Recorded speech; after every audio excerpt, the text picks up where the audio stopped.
Cherry, ubay pala. Dapat ang tatakbo noon. Ang renifer ko si Ray.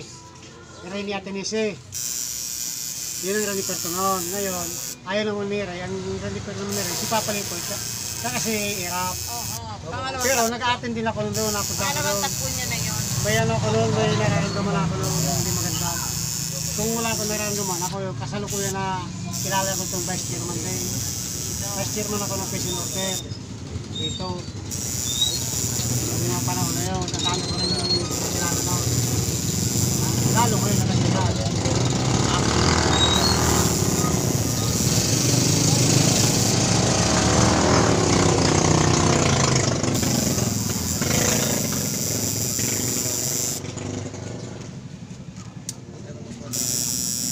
Dalawa na nangangalay, yung tatay at saka si bro, nangangalay sa May karamay na ako. Like, yung body niya.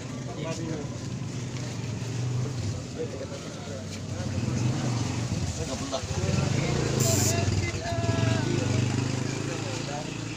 Yung narinig kanina ka?